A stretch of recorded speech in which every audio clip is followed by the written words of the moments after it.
Hey everyone, welcome back to the Fantasy Pros Football Podcast with Mike Tagliere, and I'm Bobby Sylvester. We've got a DFS show for you today where we're going to be talking the Sunday main slate, and then at the end, we're going to cover the Thanksgiving slate because I know a lot of you all are playing. Tags and I are on Twitter at BobbyFantasyPro and at Mike Tagliere NFL. Tags, how's it going, man? Oh, it's good.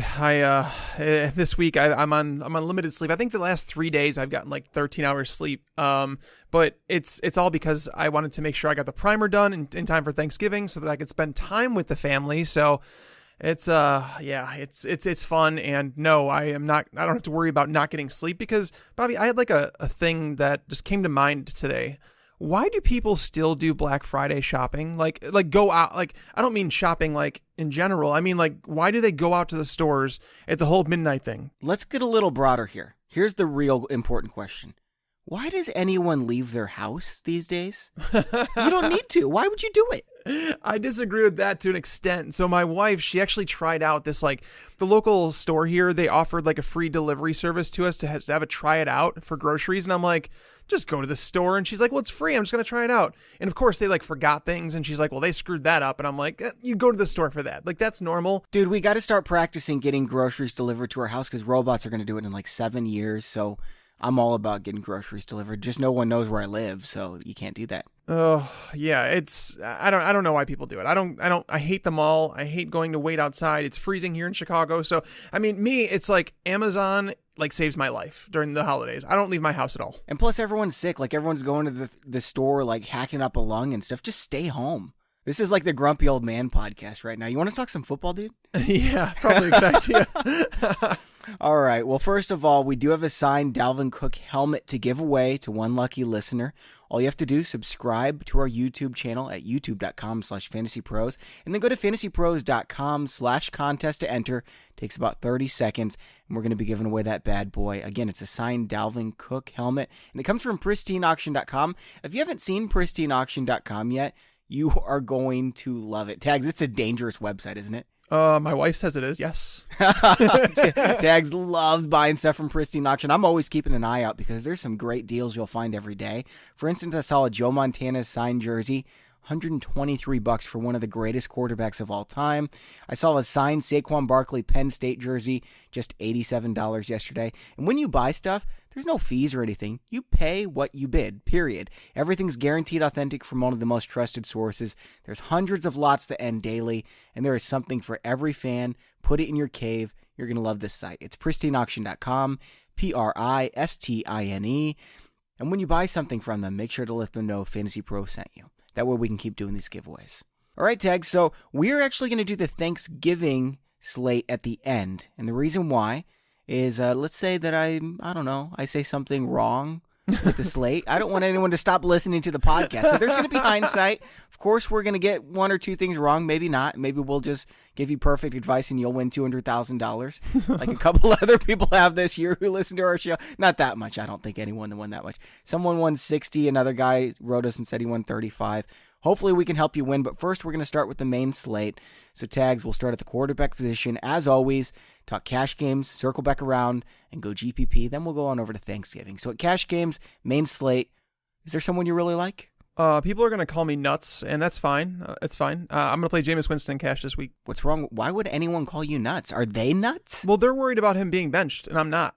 That's the difference. Like, the thing is like, so Jameis Winston, obviously they've gone back and forth on a quarterback carousel, back and forth, and they can't do this for another game. They really just can't do it. So like, when you look at like the games that each of them have played the full entire game, they amount to the number 3 fantasy quarterback. They have no run game. San Francisco's been stout against the run. They're going to move the ball. They're at home. The game has a 55-point over under. The 49ers secondary is also dealing with, they've had a bunch of injuries in the secondary, and they just don't have the depth at cornerback or safety to deal with all the options that Jameis Winston has to throw to. So I just feel like, I ranked him as my number 4 quarterback this week, like overall, not just on the main slate. I'm talking about my number 4 quarterback in season-long leagues this week is Jameis Winston. So I've got him number 5 too, and he's not priced like that. Yeah, well, so he's the 5th highest priced in the main slate, but that obviously excludes, Matt Ryan. Number 9 on FanDuel, though. I'm using him for sure on FanDuel. Yeah, well, on FanDuel, what's his price on FanDuel? $7,500, so he's the 9th most expensive. Like, for instance, he's cheaper than Andy Dalton faced Cleveland. Yeah, that's crazy. Yeah, I think you got to use him there. Somebody else that I like, on FanDuel at least, is Andrew Luck. I know he's $8,400, but man, lock in 3 touchdowns, right, Tags? Yeah, Luck is $6,400, so he's $400 more than Winston, and that's like it's something I debated for sure. Yeah, he's your number 2 option then?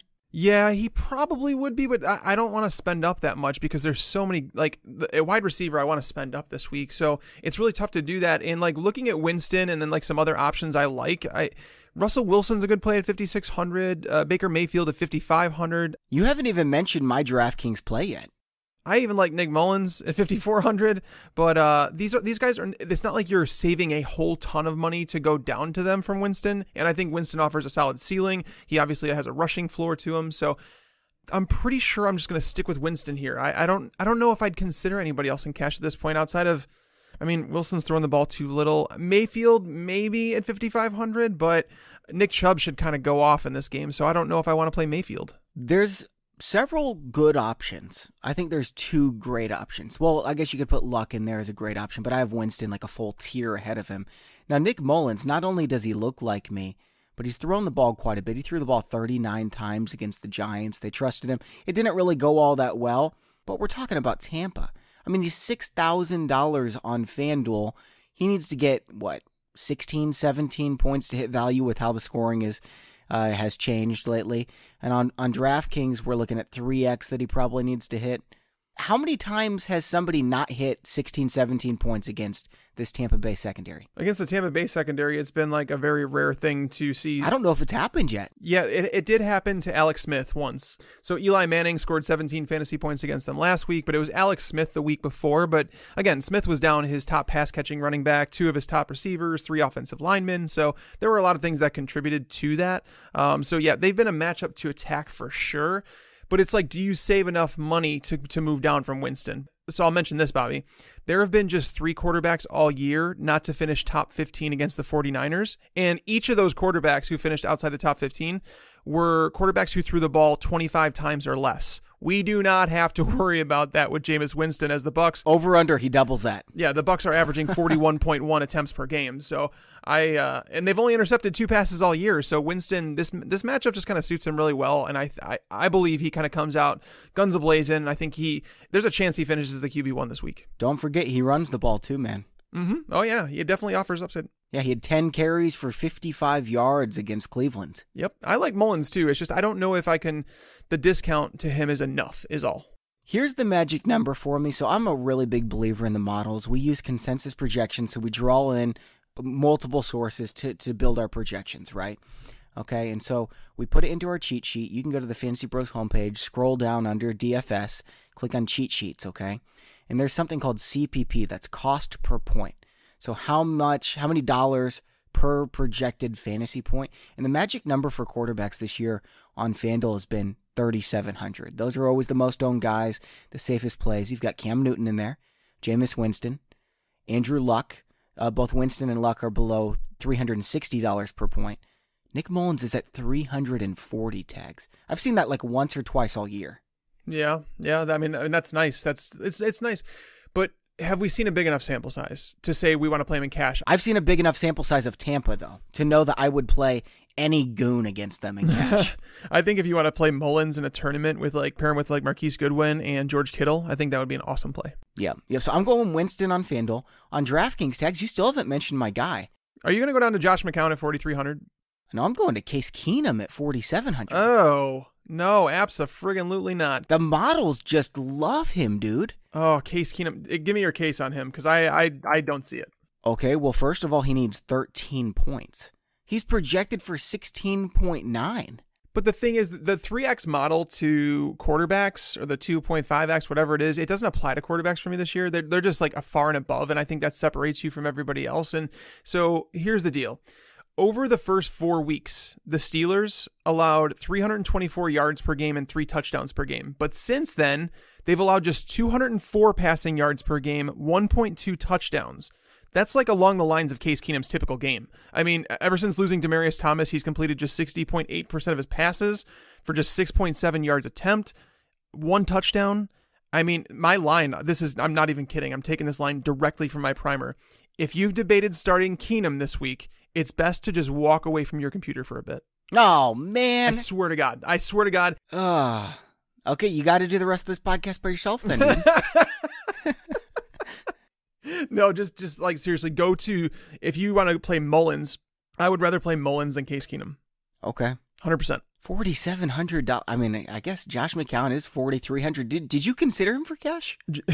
If you play at $4,300, seriously, like it opens up so many things in your lineup. You can buy anyone you want. Yeah, you really can. And that's the thing. That's like the cost of like one of the closer to a min-price running back. Your tight ends are often more than that if you want to pay up. Quarterbacks do average 39.3 pass attempts per game. 4 different quarterbacks have thrown for 300 plus yards against New England. 7 of 10 quarterbacks have thrown for multiple touchdowns. The Jets are coming off their bye. They're going to be at home. And like, there's one thing about this matchup I want to say is that Quincy Enunwa, okay? So we've had the discussion with him on multiple podcasts, not necessarily DFS, but in our like waiver wire show. And the reason I haven't liked him, I really hope that they've woken up during the bye week and they said, we're going to put Quincy Enunwa back in the slot. And the reason I say that is because Jonathan Jones, the slot cornerback for the Patriots, is the weakest link on their team. Of the 396 yards he's allowed in his coverage, 226 of them have come after the catch, which ranks as 5th most in the league. The issue here is that Jermaine Kearse is terrible, and he averages 2.9 yards after the catch. That's like legit bottom 5% of the league. Quincy Enunwa averages 8.7 yards after the catch and has dominated when he's played in the slot. So why the heck would we not say, okay, we're going to put Quincy Enunwa in the slot? So I actually happen to think that Enunwa could be a very sleeper play this week. It does require them to actually use their head in New York, which is something they haven't really done. But, I mean, if Quincy Enunwa... They are using their head. They just want to lose as many games as they can so they can get a good pick. That's possible. And then they're going to trade back because they're not going to need a quarterback. Yeah, I guess, well, they might need a quarterback. I don't love Darnold. I mean, they're not going to draft one, but I don't think he's the answer. Do you? I do. I think Darnold's going to be fine. I think he was just thrown into a crap situation starting from day one. I don't like it when rookies start right away, and I've been on record as saying that. Especially one as young as him, yeah. And especially under the coaching staff that they have there. There's no creativity. There's no offensive mind there to almost direct attention otherwise. It's almost like very predictive in what they're doing every single game. So I don't like the team he's playing for right now, but I do think that changes obviously next year. I imagine with a young quarterback like him, they're going to bring in a young offensive mind to coach him. So, Tags, you were talking about maybe, if you went Josh McCown, how much money you would have. You mean so you can buy guys like Gus Edwards? Yeah, Gus Edwards. Is he one of the best plays at running back this week? I like him at 4,400, but I wouldn't play him in cash, though. I'm not trusting that just yet. It's one game. Like, we've seen Alex Collins go off in one game before, too. All the models are screaming out Gus Edwards like, this is the play this week, but he's just not really safe enough for cash games. In terms of pure value, like if you simulate the game 1,000 times based on what we know now, yeah, on average, he's going to be the best running back, but you don't want to risk it in cash games. So who do you trust? I'm probably going to regret saying this, considering I just said that I don't want to play Edwards in cash, but Josh Adams at 3,800 is that's the cheap play. That's the one where if you want to save some money at running back and you're like, I just want one cheap running back so I could pay up at receiver, Josh Adams is... But is this really risky? Because it's not like we have to wonder if he's the starting running back. He's dominating the snaps. He's dominating the touches. Gus Edwards did that for 1 week when he took over mid-game, so it's a different situation. It is. I mean, the reason I like him so much is like what you look for in cash running backs. Just so if you're listening at home and you're always struggling trying to pick out the running backs you want to play, ideally the things you look for is you look for a team that's at home. You look for a guy that's game script proof, which Josh Adams got 6 targets last week, so that's obviously, it's appealing. And then you look for a team that's at home and that's a favorite. And he checks kind of all these boxes right now. And New York is coming off a couple wins, sure, but it's a team that's not going anywhere in a hurry. Since losing Damon Harrison on the defensive line, they've allowed 5.27 yards per carry and 5 touchdowns in 3 games. They've allowed 3 running backs in a row. 3. Adrian Peterson, Matt Brate, and Peyton Barber have all gone over 100 rushing yards against them. I just feel like this is a team that needs a win really bad in a divisional game, and the best way to do that against New York is to run the ball. So I like Josh Adams an awful lot, and he's only 3,800. So, I mean, if he were to, let's say that he doesn't live up to what I expect him to, which is like RB2 numbers. Like I would not expect anything less than 12 PPR points from him this week. But if he, for whatever reason, like busts and like scores 8 PPR points, it's not going to kill you. It's not going to kill your lineup because you only spent $3,800 on him and you probably paid up to get someone like Melvin Gordon. So, well, you better pay up to get someone like Melvin Gordon. Why would you not play Melvin Gordon? because there's a lot of good running backs in the mid-price range this week, and like I'm struggling with it. So I like Melvin Gordon an awful lot. I really do. I'd play him if he was 10K this week. I like Joe Mixon too. And Joe Mixon's almost 2K cheaper. Joe Mixon is really cheap. I had not thought about Joe Mixon. And he also checks all the boxes too. You figure he's a home player, like he's game script proof. His team is favored to win that game. They're in a playoff race. I mean, they're playing against Cleveland, who has really struggled against running backs as of late. So, I mean, Mixon does check all those boxes. I was just looking at 11 carries, 12 carries the last 2 weeks and thinking, no, but you know what? He is a home favorite. He definitely wasn't against New Orleans. He definitely wasn't against Baltimore. No one runs against Baltimore. Cleveland, this is just a different story. Like, you can't, I think you're right. I think Joe Mixon is, I don't know if I'll put him in my lineup because I'm using Gordon and McCaffrey without hesitation, but maybe I can squeeze Mixon into the flex too, depending on if we can find the right wide receiver values. Yeah, so I mean, the thing is, Melvin Gordon, I do like him, and it's really difficult to try and get away from Melvin Gordon. I mean, he's another guy. He's at home. They're favored by 12 points. He catches passes. I mean, I don't see them any chance that they fall behind Arizona, but if they did, he's still part of the game plan. Know what the weird thing is with Melvin Gordon that I found when researching the primer is that he has still yet to see 20 carries in a game this year. What? I swear. No, it's nuts. They always stop him at like 18 or 19 carries. But the thing you should know here is that the Cardinals' opponents average a league high 28.7 carries per game. So Austin Eckler? Yeah, I'm thinking that Eckler could be a very sneaky play in this game. Like, he could get 10 carries. He could get a couple targets. Man, Carlos Hyde had 20-plus carries 3 times. Oh, I know he did, and he was bad with them. Yeah, you're right. So what do you think about Christian McCaffrey? I'm not using him on FanDuel. I am using him on DraftKings. I don't know, because the thing is like, what's weird to me is like, if you notice like the last few weeks, obviously he's had big production, and like it's hard to hide from that, right? But it's also come at the expense of Cam Newton. Like, Cam Newton hasn't run the ball very much the last 2 weeks, and I don't know what's going on here. I don't know if there's an injury they're hiding. He got rolled up on last week, but that he kept playing after that. So it's really tough. But McCaffrey is seeing like almost 80% of the touches of the running backs here. The running backs against the Seahawks are averaging just 23.5 touches per game. You know, we were just talking about Melvin Gordon and playing that Arizona team who allows almost 29 carries per game. Okay, Seahawks running backs against them, 23.5 touches, not carries, touches per game. That's the fourth. And that's not just the starter. That's all running backs. That's all running backs. That's the fourth fewest in the league. But when you're getting 80% of the workload, that still amounts to like 19 touches. So that's good. It's a good number, man. Yeah, and like I just always worry because like McCaffrey, he's not someone who gets a lot of red zone work. And to know this, the Seahawks running backs have totaled a league low 26 red zone touches against them. So it's like there's a little bit of volatility here, and it's like you're not guaranteed a touchdown with him, and that's always my concern. I think he offers a high floor, but I just don't know if the ceiling is there when paying up for him.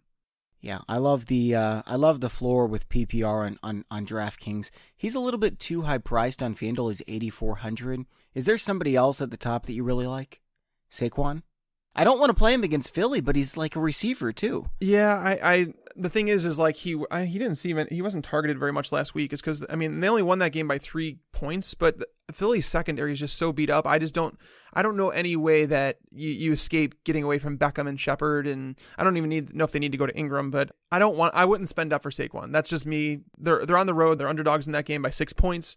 So I mean, if you're looking to move down off maybe the elite tier and looking for some guys that are just right under that, I like Mixon. He checks the boxes. I like Fournette a lot. I was going to say, man, he's got 29 and 30 touches the last 2 weeks.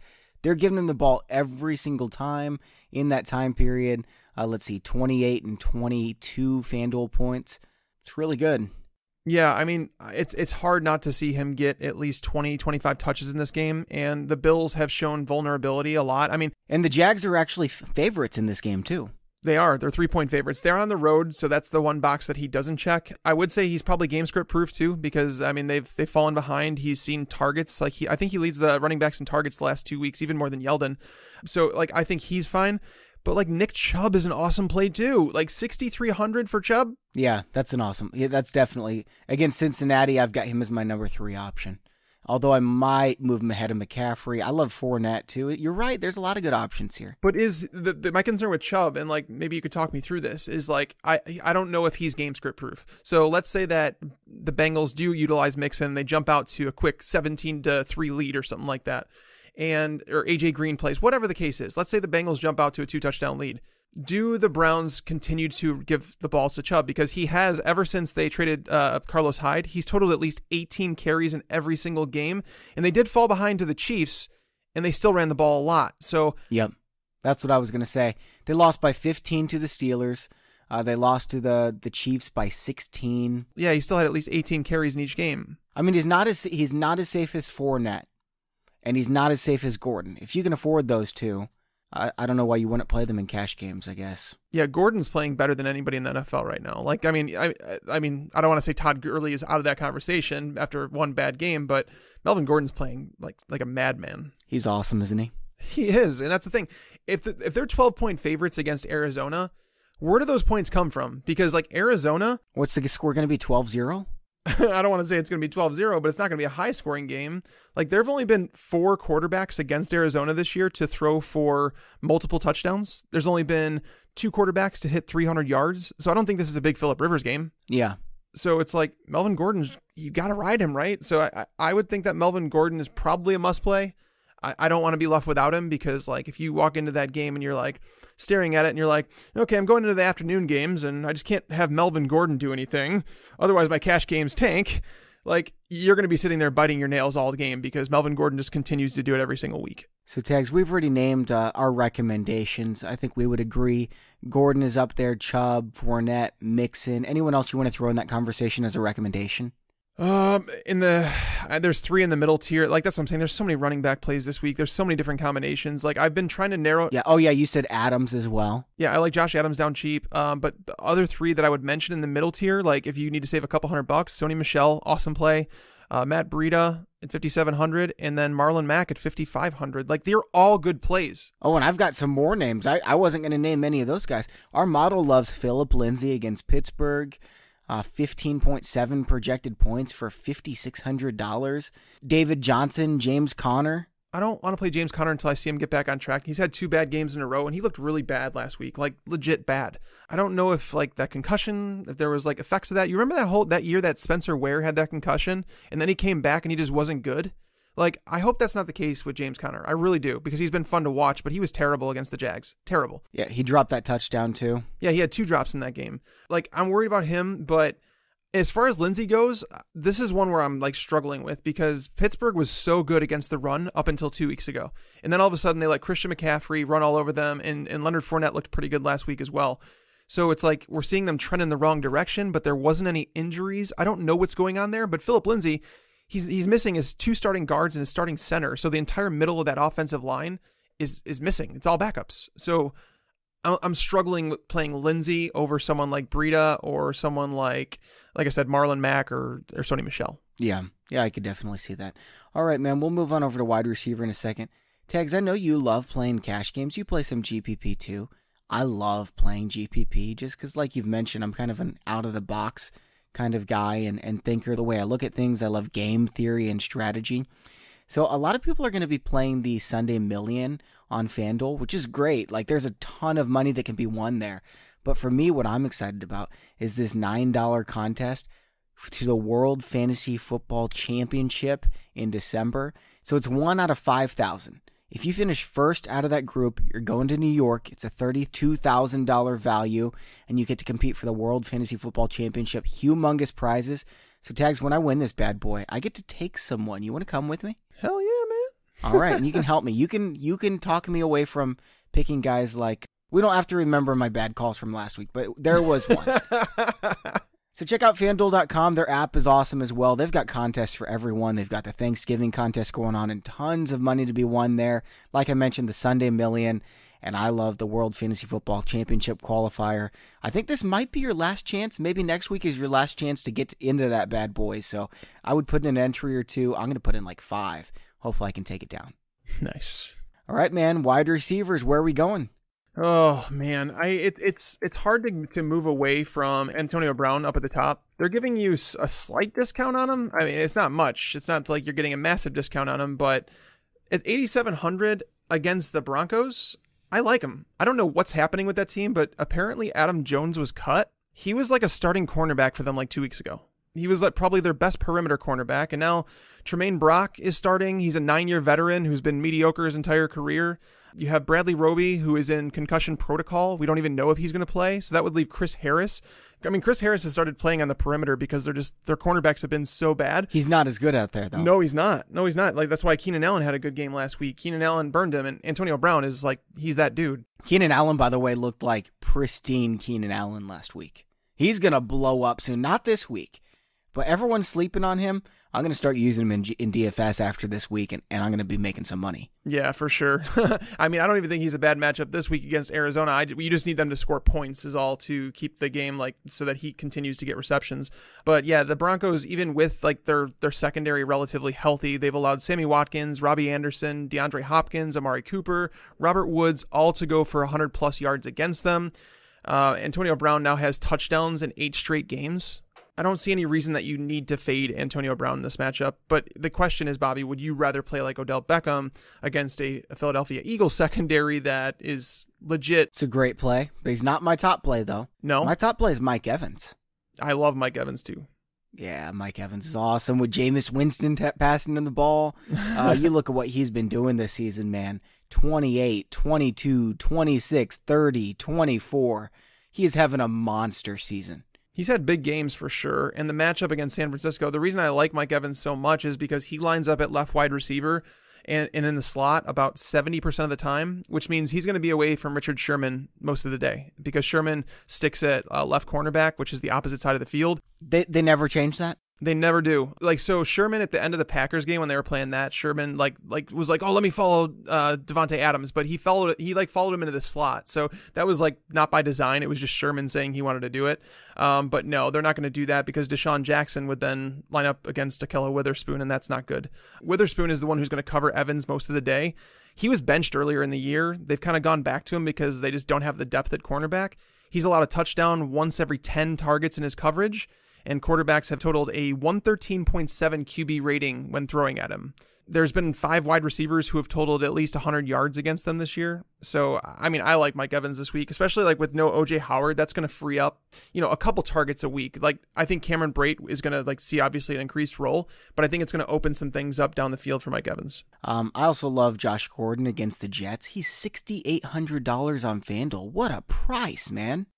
That one's a little iffy. I think he's a good tournament play. I like him in tournaments, and the reason I do is because he's going to match up with Morris Claiborne. And Claiborne, even going back to his Dallas days, so the first few years of his career, he was considered a major bust. Like, people were like, oh, that was a terrible pick by the Cowboys. And then the year before his free agency, like, Morris Claiborne kicked butt, and like, he was dominant. He was covering number 1 receivers. He was doing awesome. Then he went to the Jets, and he's been really up and down with the Jets. This year so far, he's played relatively well. I don't think that he's like literally a shutdown corner, but I wonder if Julian Edelman's matchup is simply too good that they don't need to go to Josh Gordon 12 times like they did, before the bye. That's my concern. Yeah. I don't know. I mean, they do have a lot of weapons, but you look at what he's been doing, man. Every single week, he's been getting a bunch of yards. Mm-hmm. Oh, yeah. Yeah. I mean, he had 12 targets against Tennessee, but he only totaled, I think it was 4 catches for 81 yards. I just think we're looking at a fringe wide receiver 1 for like a low-end wide receiver 2 price. Most weeks, yeah, I would definitely agree with you. But Julian Edelman is probably close to a similar price as him, I would imagine, on FanDuel. He's $600 more. I was going to say, and on DraftKings, he's actually $600 more than Josh Gordon. So Edelman, the reason him is like, so Buster Skrine and Perry Nickerson, the slot cornerback duo for the Jets, they have combined to allow 56 of 73 passing for 640 yards and 5 touchdowns. Ooh. The only slot heavy wide receiver to total less than 12 PPR points against them this year was Danny Amendola. Wow. And he's been consistent. That's kind of weird. But yeah, that does sound like a good matchup. For what it's worth, our consensus projections have Josh Gordon as the wide receiver number 8 on the main slate, not overall. Really? Whew. I have Julian Edelman ranked ahead of Josh Gordon this week. Okay. I mean, it's pretty close. Projections have Julian Edelman at number 7. There you go. Somebody else I like, tell me what you think about this. I don't love the price on Alshon Jeffrey.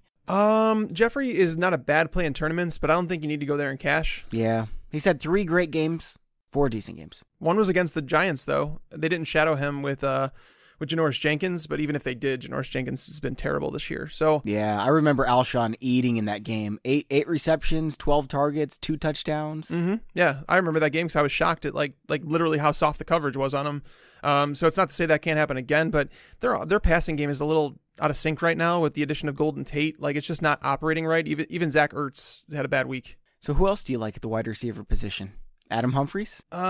He's actually a really good. He actually is a really good value play. Like, I said it as a joke, but like we both know he's a decent value. Neither of us are going to play him. Nobody's going to play him except for one guy in GPP. He's going to score 4 touchdowns, 5,000 yards. And everyone's going to say, "Well, how did this happen?" And then no one will play him next week. I might play him in cash. Like at 4,000, like if I want to pay up for Melvin Gordon and maybe one other running back in my flex or something like that, I might take Humphries at 4,000 because I posted this on Twitter earlier in the week. He is the number 13 wide receiver in PPR formats, ahead of guys like Emmanuel Sanders, Tyler Boyd, Juju Smith-Schuster, and Alshon Jeffrey since the start of week 6. No way. So he's totaled at least 53 yards in 5 of 6 games, including each of the last 4. And knowing that O.J. Howard is out, it's just like it takes one of the targets out of the offense that you have to kind of worry about. And against the 49ers, they've allowed, so I mentioned this when we were talking about Mike Evans, they've allowed 5 100-yard receivers against them. 4 of them were to slot-heavy receivers, which was, they were Larry Fitzgerald, Golden Tate, Adam Thielen, and Marquez Valdez-Scantling. But still, K'Wan Williams isn't terrible, but slot receivers have had some good games against them. So Humphries at 4K, all he needs to live up to that price is legit. Like, all he needs is 5 catches for 50, 60 yards, and then you're basically hitting value. Does that every week. That's it. Yeah, it's a pretty good play. I don't think that I will do it. I will probably never use Adam Humphries in GPP or cash games, but I guess that probably makes me an idiot. In tournaments, I probably wouldn't because I don't think he has massive upside. I don't think he's like a 120-2 type guy. But at 4K in a cash lineup, if you're looking to save some funds, because I don't see any other receivers I really love under 5K. That I can just confidently stick in my lineup and say I feel really good about him. How much is Sterling Shepard over there in DraftKings? 5,300. I think he's a good play. He's on my list, yeah. Because I'm using him in FanDuel for sure. He was one of the first people I put in my lineup. Yeah, Shepard's an awesome play. I think that's the thing is, so if Philly stops the run like I kind of hope and expect they do, because they've struggled against Saquon before. They struggled against Zeke, and then they struggled against the Saints running backs last week, but those are all elite players, and it's not to say Saquon can't do it again, but this is the second time they're seeing the offense. It was the first time they had seen Pat Shurmur's offense, so things could have changed a little bit. I imagine they'd be better equipped to stop the run this week. So I like Shepard. I like Beckham, and Shepard is obviously the one that comes much cheaper, but how about both? You can't, in a tournament, you could put Eli with the both of them, yeah. Yeah, I've got Jameis Winston with 2 Tampa Bay Bucks. And I've got 2 New York Giants in the passing game, so I'm all in on these 2 teams. Well, the Eli thing, it worries the hell out of me in cash, and that's why Antonio Brown, I'm probably leaning towards him over Beckham, but it's really close because I know Beckham can light up the secondary. They legit might be starting 3 backup cornerbacks this week, and it seems likely that they are. And even if they have one of their starting ones, it's Jalen Mills, and Jalen Mills not good. It's relying on Eli that worries me. Any other cheap plays that you would even consider for cash games? Cheap plays, not really. That's why this week it's just it's really tough to do that. What about the mid-range plays? Many people are forgetting about Jarvis Landry at 5,900. I'm not forgetting. I chose not to play him. Yeah, rightfully so, I guess. His role seems to have deteriorated, but going against Cincinnati, they allow their opponents 71.3 or 71.2 plays per game. Obviously, the Browns, they do run a lot of plays. I don't know, man. The matchup against Darqueze Dennard, who returned just last week from his shoulder injury, he didn't play very well. And it's really a good matchup. And on the perimeter is where they're best, Cincinnati. I don't know, man. I don't think he's a bad play at all. The efficiency has sucked, but I don't think he should be totally overlooked is all. Yeah, I guess in full PPR DraftKings, that makes more sense. What about someone like John Brown, 5,100? Not in cash. There's not a chance. He saw 1 target last week. Yep. Okay, anyone else? T.Y. Hilton, Juju? I was about to say Hilton I'd consider. Like Juju is probably For cash? Yeah, I'd consider Hilton in cash. Is Xavier Howard going to be on him? If you have T.Y. Hilton, you kind of hope so, to be honest with you. What am I missing? So Xavier Howard is more of a physical cornerback, and he at the combine a couple years ago, he ran a 4.58 40-yard dash. So that's like a 4.6. He's not fast at all. And T.Y. Hilton can burn like some of the faster cornerbacks in the game. And so even though Howard has been decent in coverage this year, he's also allowed at least 120 plus yard play in 7 of 10 games. The 16.6 yards per reception he's allowed ranks 4th most among cornerbacks who have seen 30 plus targets. So he could be beat down the field. They're playing in the Dome in Indianapolis. So I actually like T.Y. a lot. It's tough because like his yardage wasn't there before last week. Like he hadn't topped 4 catches or 77 yards since week 4, but the matchup is not that bad. And with the way the Luck's playing right now, it's difficult to stay away from him at 6,500. All right, man, some real talk. You're obviously like a dictionary. I have no idea how you always know all of this stuff like off the top of your head. It's amazing. So when you're done working on fantasy football and you're talking to your wife, does she know that you're a dictionary, or is she just like, oh, he does that fantasy football thing for his job? No, she knows that it's like something that I legitimately have a weird recollection of, like so many different things about. And like, I don't have that about, and it sucks to sometimes is like our relationship. She'll ask like, do you remember this? And I'm like I'll struggle to remember certain things about life experiences that I should probably remember. Like there's some things I remember, but like most people tell me that they have memories from like when they're like a young kid, like, you know, under 5 years old. I have no recollection of that. None. So like, but for whatever reason, football stuff just like it sticks with me. And that's why she told me and that she supported me in doing this, because she knows it's just what I'm built to do. That's cool, man. Yeah. All right, let's go tight ends here. I mean, do we really even need to talk about this? I feel like this is the most obvious play in the history of the world. It's pretty obvious. It's Cameron Brate. Rob Gronkowski. Are you playing Gronk? No, dude, it's Cameron Brate. It's Cameron Brate. Yes, it is Cameron Brate. $4,400 on FanDuel. And 36 on DK. Oh, man. I'd pay $7,000 for him, maybe. No, not quite. I love Cameron Brate and Jameis Winston. Like, they are the number one couple in the NFL. They love each other. Why in the world would the Bucs re-sign Cameron Brate when they drafted O.J. Howard for all that money, unless Jameis Winston went to them and was like, you guys do see that I passed the ball to him every single time, no matter what. In the red zone, outside in the backyard, it doesn't matter. I'm always passing to Cameron Brate. That's why they signed him. I'm so pumped. Yeah, no, Cameron Brate is a pretty easy play for me at 3,600. It's just like a no contest considering like his price and knowing the opportunity he's going to have. It's like thinking about Andrew Luck, you know, and the reason that we like Jack Doyle and Eric Ebron going into the year, and we had that conversation so much in the preseason, was because we know Andrew Luck just loves his tight ends. He always has. Doesn't even matter the offense. Like he's always loved them.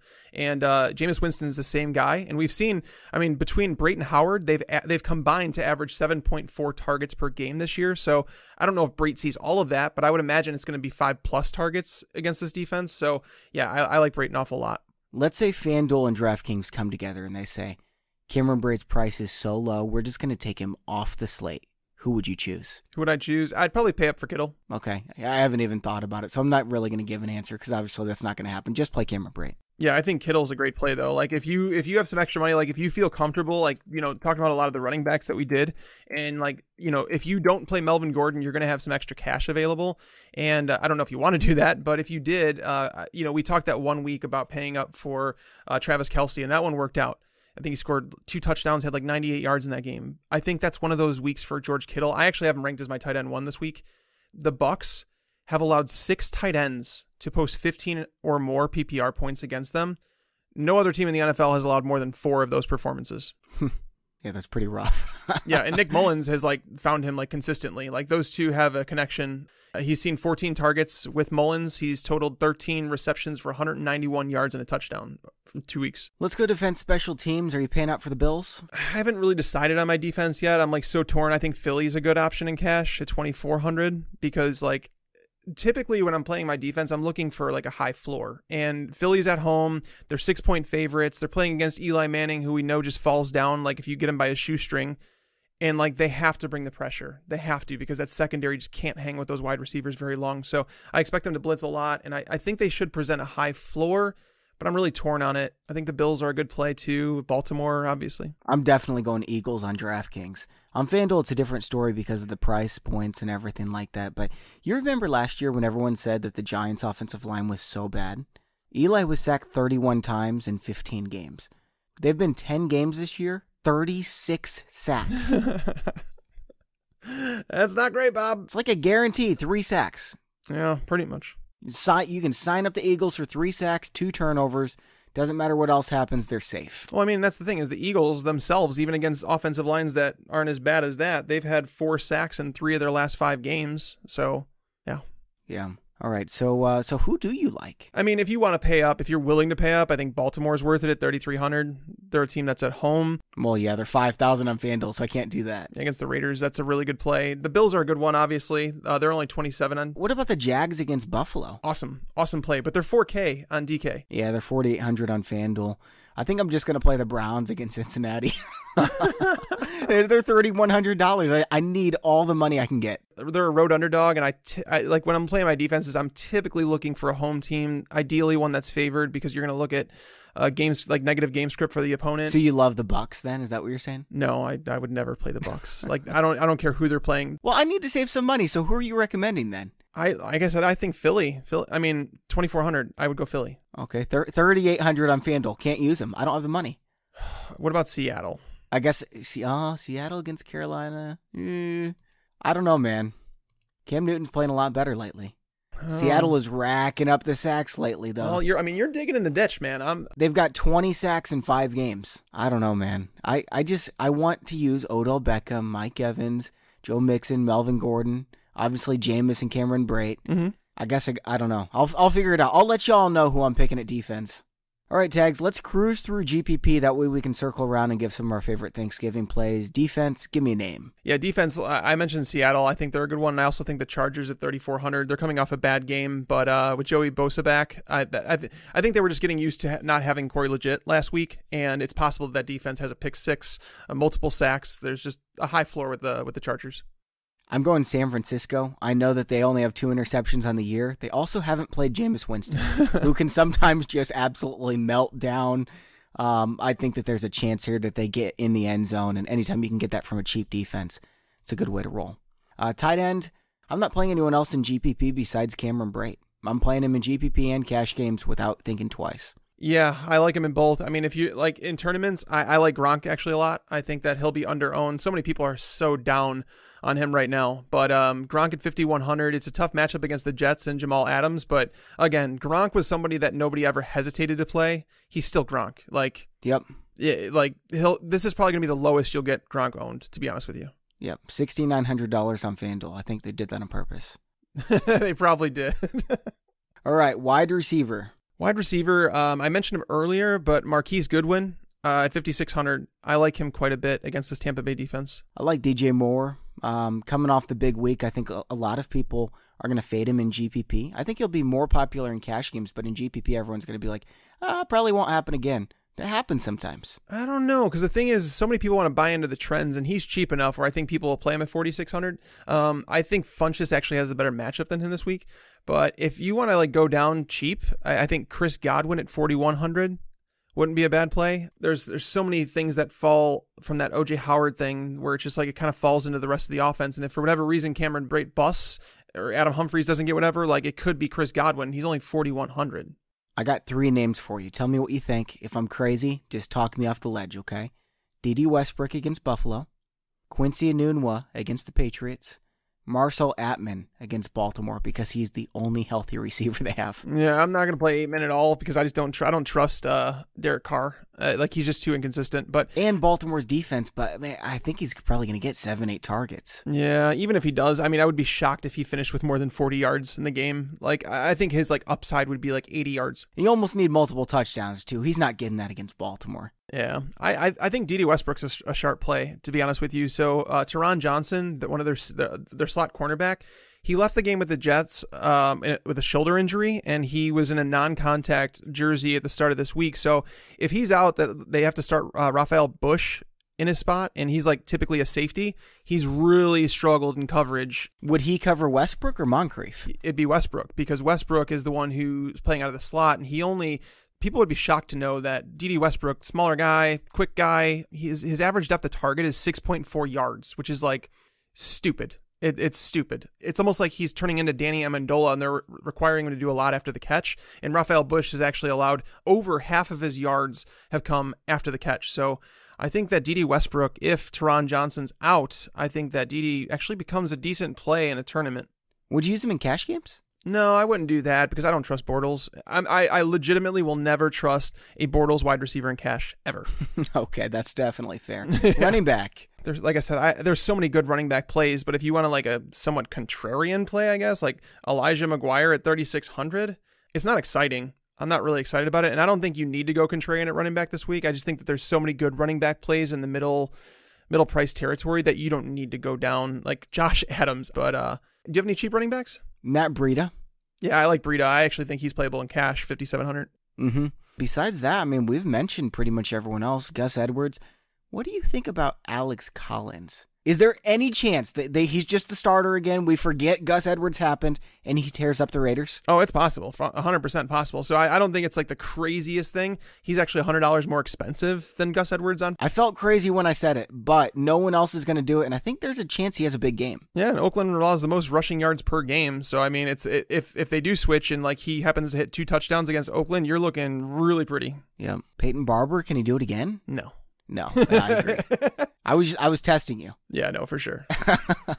Cool. Quarterback then. Eli Manning at 5,700. I also think Lamar Jackson's an interesting play at 5,700 against the Raiders. Like these guys are not expensive, but quarterback on DK, I don't know how it is on FanDuel, but on DK, they have literally priced these guys all within like $600 of each other. So it's like there's so many different plays that you can go in here. Like you can go with Newton, you can go at Luck, you can go at Roethlisberger. There's so many different options here. But if you're looking for like my favorite one, that's probably going to be the least owned. I'd probably say it's either Nick Mullens with Goodwin and Kittle, or if you want to go Eli Manning with Beckham and Shepard. My favorite GPP play this week is Carson Wentz. Coming off the rough performance. I mean, the Giants, they've been bad against the rush. They've also been 22nd against the pass, so not very good. He's had some big games, man. He threw 50 passes against Tennessee. He's got over 20 points, 5 out of 8 games. Yeah, when they played in week 6 between these two teams in New York, Wentz put up 278 and 3 touchdowns. So yeah, it's possible for sure. Especially if Eli keeps it close. I could see Wentz getting 4 or 5 touchdowns. Yeah, I mean, the only thing I worry about here is, like I said, the reason I'm playing Adams is because I just feel like they need to run the ball. Like they need to control this game and just walk away with a win. That's all they need, because otherwise their season's over. Tom Brady. No. You don't think so? You don't think he has a big game in him still? I don't. I mean, I don't think the Jets are that bad of a defense. Like, that's the thing, is like they are one of the only teams in football who is still yet to allow a 25-point performance to a quarterback. Really? Okay. Andrew Luck is the only one to throw more than 2 touchdowns against them. And Luck is just, I mean, he's been doing it to everybody. So Tom Brady, meanwhile, offers nothing in the rushing department. The Jets are not gonna they're not gonna match them. When you play Brady, you need a team to go toe to toe with them, like a team that can put up 30 points in the scoreboard. I don't think the Jets are capable of that. So that's the reason I'm not with Brady. And on top of that, he's the most expensive player. Yeah, that's definitely fair. Andrew Luck, we already mentioned all those guys. Tags, let's go stack of the week and let's go lock of the week. Then we'll go Thanksgiving slate really quick. Yeah, I mean, let's just go with Jameis Winston and Cameron Brate as the stack. And Mike Evans, why not? But yeah, you could put him in there too. That's what I was going to say, is Jameis, Mike Evans, and Cameron Brate. Yeah. All right, lock of the week, Cameron Brate for me. I'm going with Melvin Gordon. He's worth every penny. 8,600. So hold on a second. You've got all these running backs you love. Joe Mixon, Leonard Fournette, on and on and on. And you could go without Melvin Gordon and use 2 of those guys and still feel good about it. If I told you couldn't use Cameron Brate, you'd be okay with that? Yeah, I guess. I'd figure out something. Oh, man. You're wrong. I'm sorry. I would actually go to Kittle if I couldn't use Brate. I'd feel good about Kittle. But the running backs, there are a lot of good plays, man. And that's why I think it's like a great week to play tournaments, because you could just mix up your variety, have a variety of them. Or if you want to just stick by a couple and just minimize your exposure to all of them, where if you hit, you hit. And because I don't think that, Melvin Gordon's going to be the most owned running back for sure, but I think he's worth it.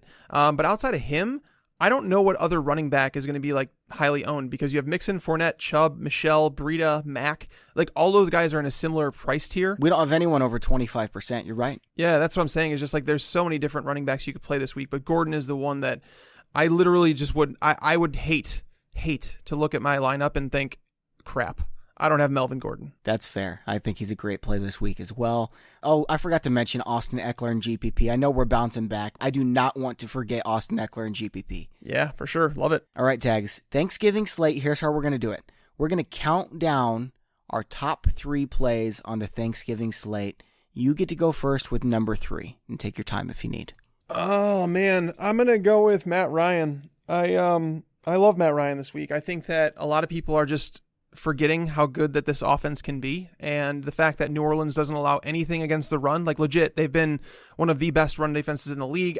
They have allowed the fewest rushing yards in the league. So get this, 548 rushing yards this year they've allowed. The closest team, 632 rushing yards, which is the Bears. Like they literally have almost allowed a full 100 yards less on the ground than the Bears have, which is just stupid.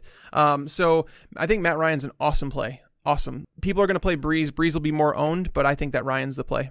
I think Ryan's a great play as well. I don't have any quarterbacks in my top 3. I'm fine with Ryan or Breeze. I think you got to use one of them. For me, my number 3 is split. On FanDuel, it's Mohamed Sanu. He's $5,300.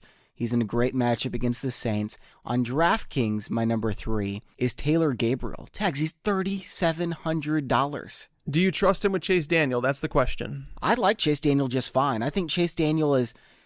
Listen, I love Mitch Trubisky. You know that. He's not very polished as a passer.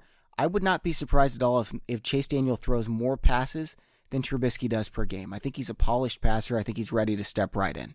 That's interesting. I think it's a sharp play. I think Chase Daniel, if you're playing like a tournament slate, I don't think he's a terrible play on the Thanksgiving slate, because nobody's going to want to own him as a backup quarterback, but he has experience in the system, the Nagy offense. That's why they brought him in. It's very possible, man. And the Detroit Lions are terrible against the pass, like legit terrible. Yep. All right, number 2, who you got? Number 2, I'm going to go with Calvin Ridley. People keep forgetting about him, and like I guess rightfully so, considering he's been mediocre. That's the best way to put it. He's been mediocre over the last 5 weeks or so. But if you go back to look at his breakout performance that he had over 100 yards and 3 touchdowns, that came against the Saints defense, to the point where the Saints defense didn't know what to do. So they actually took Marshawn Lattimore off Julio Jones and they put him on Calvin Ridley. Wow, I forgot about that. Yes. And then Julio Jones proceeded to catch it was like a 58-yard bomb when he was in another coverage. So it's like this defense that's why they brought in Eli Apple, because they traded for Eli Apple, I should say, because they felt like they needed to beef up that secondary. The problem is that Eli Apple's not good and Calvin Ridley is still good. They're going to trust Eli Apple and Calvin Ridley, and Ridley can burn him all day long. So I think Ridley is a sharp play. Julio is not going to be a bad play, but I don't think he's going to hit the ceiling people want against Lattimore. Tags, I think my number 2 guy is going to be your number 1 guy. It's Alvin Kamara, $8,300 on DraftKings. On FanDuel, we're looking at him being $8,900, but he is well worth it. By far the highest projected player that's not a quarterback on the slate. Yeah, Alvin Kamara is the best play on the board. He's your number 1? Yeah, if he was on the main slate, I'd probably have him as my play of the week. Just because, like, Atlanta, they've allowed 85 receptions to running backs. No other team has allowed more than 78. When these two teams played earlier in the year... Oh, I forgot about this. 20 targets. Alvin Kamara set a record against them. So like that's the thing, like this team has been that, like ever since Quinn came to town, they've been that team. Like they don't really care. They're willing to give up the catches underneath and try and stop them after the catch. But like looking at a 20 target game, 15 catches for 124 yards, Mark Ingram has had big games the last couple weeks. It's because the games have kind of gotten out of hand and the Saints were able to kind of even things out. I've been talking about this. Like Sean Payton's doing a really good job of keeping these players happy. Mark Ingram and Alvin Kamara are legitimately happy for each other, but this is a matchup where Alvin Kamara is going to stomp. You know, I was about to say Alvin Kamara should be my number 1. You changed my mind. But then I noticed he has a nose ring. What is that? He's had it since the combine. Oh, I'm looking at him. He wore it in Tennessee and everything. He can't be my number 1. I'm going to get a nose ring just to like... Oh, tags. To pay homage to Alvin Kamara, the GOAT. Yuck, dude. Your boogers are going to stick to it and stuff. My number 1, you already said yours. My number 1 is Michael Thomas. I could see going in with Alvin Kamara and Theo Riddick, or Zeke and Theo Riddick, I can't see my lineup without Michael Thomas. Oh, yeah. I mean, that's the thing is, like, I think everybody's going to play Michael Thomas, and that he's a good play. Not going to say he's not. I mean, the last time he played Atlanta, he caught all 10 of his targets for 129 yards. It's not a bad play at all. And, like, I don't want to sit here and, like, if you could fit, Thomas, Kamara, Matt Ryan, and Calvin Ridley in your lineup, do that. But I don't think you can. So, I mean, I had to pick out guys that I felt like you can get a little bit less ownership and still perform. Yeah. Gabriel helps with that, and Theo Riddick helps with that. I think you could pull it off. Yeah, Theo Riddick's a good play, too. Like, if you're looking to get a cheap option in your lineup, I do think that he's a good play, too. By the way, cost per point projections, we've got 5 guys in this 500s, 5 guys in the 600s. And you've got Michael Thomas all the way up there by himself at 418. He's like 2 standard deviations better than the next best play. It's so weird. If you're playing the Thanksgiving slate, you already know that everybody's going to be playing the Saints Atlanta game, and that's kind of rightfully so, because you look at the earlier games, it's like, will Chase Daniel lead the Bears to 30 plus points? I don't know. I mean, I think that's the most likely of those guys. Matthew Stafford, we've already seen him against this Bears defense. They're healthy. He's missing Marvin Jones. He's missing Kerryon Johnson. They don't have a run game right now. Kind of makes me think Kenny Golladay might be a good play. Galladay's not a bad play. He's really not. I mean, he's seen so many targets the last few weeks, but he's not a guarantee for production against the Bears. And then you go to the other game with Dallas and Washington. I don't think there's anybody from that game outside of Ezekiel Elliott that you can seriously say, I'm going to play them confidently and expect results. And even Zeke, the last time he played against Washington this year, like literally a couple weeks ago, Zeke didn't have a good game against them. He finished with 15 carries for 33 yards, 2 catches for 9 yards. So the Saints Atlanta game will be heavily owned, but rightfully so. What about Kamara and Ingram in cash? You're going to get tons of production. I just think Ingram's too much in terms for me. Yeah. It's not a bad combo. Like, I'm not like totally against it, but I would rather go down to Ridley. And you might have a little bit lower floor with Ridley, but I think you have a higher ceiling than if you were to play both those guys. Yeah. All right, Tags, that's all for today's show. Hope you enjoy your time with family, Tags, and everyone listening. Good luck in your contest, Tags. No, thanks, man. Happy Thanksgiving to you and your family. And I wanted to ask you a question before we get out of here. If you had to say your family is like one family from like a movie or a TV show, whose would yours like most resemble? Well, I don't watch TV or... Oh, God. You are the worst. Or movies. Let's see here. I'm just kidding. You've seen the Christmas movie, It's a Wonderful Life, right? Yeah. They've got all those kids. Jimmy Stewart's a hunk, which is, that's me.